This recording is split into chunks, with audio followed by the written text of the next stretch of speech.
सभी जज इस्तीफा दो। आज ही जंतर मंतर से प्रस्ताव पारित किया जाता है तो मेघालय की न्यायिक व्यवस्था नहीं चाहिए, गुलाम जज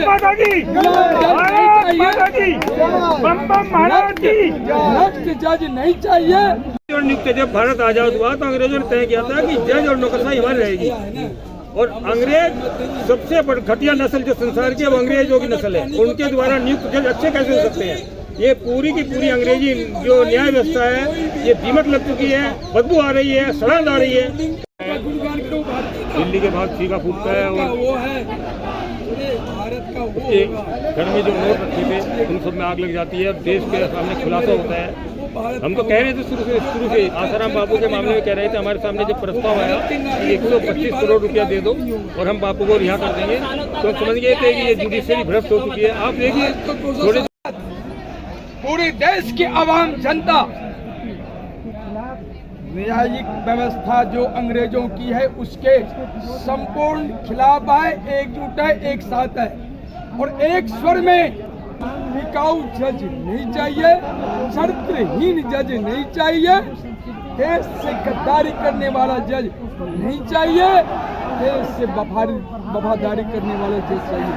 तो इसके लिए अंग्रेजी न्यायिक व्यवस्था, मेघालय की न्यायिक व्यवस्था को भंग करना होगा।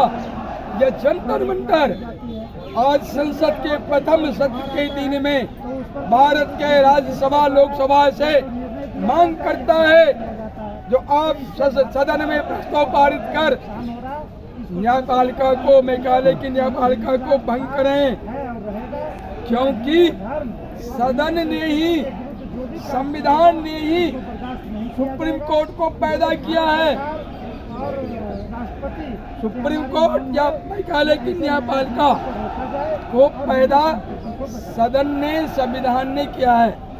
सुप्रीम कोर्ट बेटा है सदन का, संविधान का, लेकिन न्यायपालिका सदन का, सरकार का, संविधान का बाप बनने वाला है, बाप बनकर काम कर रहा है, भस्मासुर बन गया है। लेकिन लोगों को पता है कि पटाखों में प्रदूषण नहीं होता। अभी हाल ही में दिल्ली प्रदूषण नियंत्रण समिति ने 31 अक्टूबर को दिवाली थी तो 1 नवंबर को जो बयान दिया दिल्ली प्रदूषण नियंत्रण समिति, उसने कहा कि इतने पटाखे छूटने के बाद भी आबोहवा में कोई अंतर नहीं आया। वायु गुणवत्ता सूचकांक 4 गिराई है, किंतु क्योंकि ये जज CIA का एजेंट है, ये जो एंगस्ट्रॉम जॉर्ज मसीह है, ये ईसाई जज है, ये अंग्रेजों की खाते हैं, अंग्रेजों के पक्ष में बोलते हैं, इसलिए इनको दिवाली के पटाखों में बदबू आएगी, प्रदूषण दिखाई देगा। दिवाली के पटाखे वायुमंडल को शुद्ध करते हैं, उनमें गंधक होती है जिससे सल्फर डाइऑक्साइड बनती है। सल्फर डाइऑक्साइड और क्लोरीन 2 ऐसी गैस हैं जो कोरोना जैसी, प्लेग जैसी महामारियों को काबू करने में सहायक है।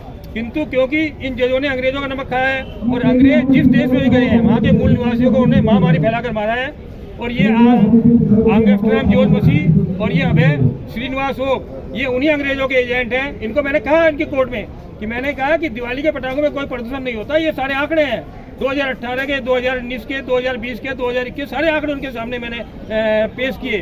किंतु क्योंकि इन्होंने ठान रखी है कि 142 करोड़ हिंदुस्तानियों को महामारी फैलाकर मारे हैं और इसका इसीलिए अंग्रेजों का नमक खा रहे हैं, इन्होंने मेरी नहीं सुनी। वो जो MC मेहता है वो CIA का एजेंट है जो 1985 में याचिका लगा रहे हैं, उसकी याचिका रोज सुनते हैं ये, किंतु मेरी याचिका ना सुननी पड़े इसके लिए मुझे जेल में डालते हैं। इन्होंने मुझे 14 महीने से इसलिए जेल में डाला क्योंकि मेरी कई याचिका सुप्रीम कोर्ट में पेंडिंग थी, और मुझे जेल में डालकर 2 महीने, जो 4 साल तक मेरी याचिका पेंडिंग थी, उन पर कार्रवाई नहीं करी थे, 2 महीने मुझे जेल में डालकर। तारा सिंह सेना, हिंदू महासभा, अटल जनशक्ति पार्टी और कई संगठनों के द्वारा भारत की जो जुडिशियरी है उसके द्वारा जो हिंदू विरोधी कार्य हो रहे हैं, जो भारतीय संस्कृति के विरुद्ध कार्य हो रहे हैं, जो देश को कमजोर करने का कार्य किया जा रहा है, उसके खिलाफ जंतर मंतर पर धरना प्रदर्शन आयोजित किया गया। इस धरना स्थल पर उपस्थित सभी पत्रकार बंधुओं का स्वागत है। देखिए, ये हिंदुस्तान हिंदुओं का देश है, लेकिन बड़े दुर्भाग्य की बात है कि भारत की जो जुडिशियरी है वो हिंदू विरोधी निर्णय ले रहा है, निर्णय ले रहा है। न्यायपालिका भंग करो, भंग करो, भंग करो, मेघालय का न्यायपालिका भंग करो, भंग करो, भंग करो। कोर्ट के सभी जज इस्तीफा दो, इस्तीफा दो। भारत के सभी हाई कोर्ट के जज इस्तीफा